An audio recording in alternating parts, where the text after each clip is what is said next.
Hello and welcome to Post Popcorn Picks, the podcast where we here at the Puyallup Post talk about the latest releases. I'm Victor Filion. I'm Damien Bamford. And today we are reviewing First Man. First Man is the latest addition to the U.S. space program cinematic universe and belongs on the shelf right next to The Right Stuff and Apollo 13, and it takes a far more focused look at the life of one of these pioneers. It's going to be kind of hard not to spoil this movie right off the bat because it's a biopic window into the personal life of the late great Neil Armstrong on his path to becoming the first person to ever set foot on another world. The film follows the career of Neil Armstrong through his time as a test pilot to his landmark expedition of the moon, but focuses more of a lens on the parts of his life we may not have heard about in history class, like the untimely loss of his child, the fear that he may be the next astronaut to drop like a fly in the Wild West that was the space program at the time, and how his wife had to deal with the fallout and the fear that she may lose someone else. The film is directed by Damien and it stars Ryan Gosling, Claire Foy, Jason Clarke, and Kyle Chandler.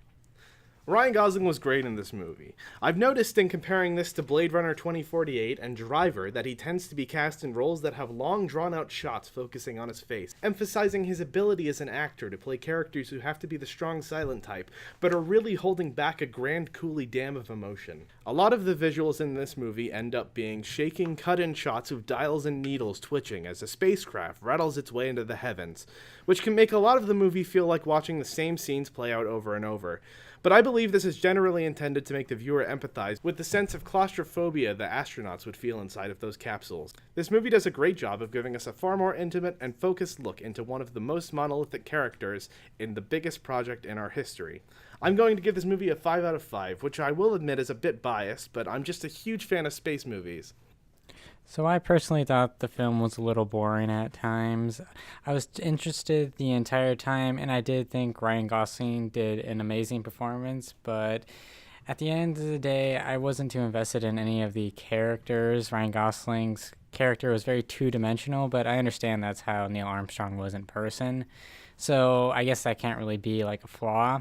I thought Damien Chazelle did an amazing job directing, although I do think there were some pacing issues. The film is supposed to take place in the withspan of 9 years, and it felt like 6 months.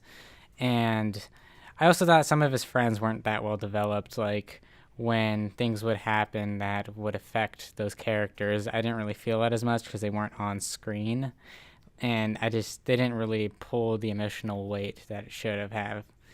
And I really enjoyed the aspect of Neil's home life. I think they did that very well. They did kind of abandon it near the end, but I still feel like when everything was happening and he was put in these situations where he could die, I thought the way they handled his family's reaction and how they coped with all that was very well done. I'm going to give the film a 2 out of 5, just mainly because I didn't necessarily enjoy myself as much as I'd like to. I thought The Martian was better than this. The film it was very forgettable to me. Like, the next day, I kind of forgot I even saw the film. I can't really remember all too much about it. I just was kind of bored throughout the entire thing. Although it was an enjoyable time when I was watching it, it just wasn't really that memorable.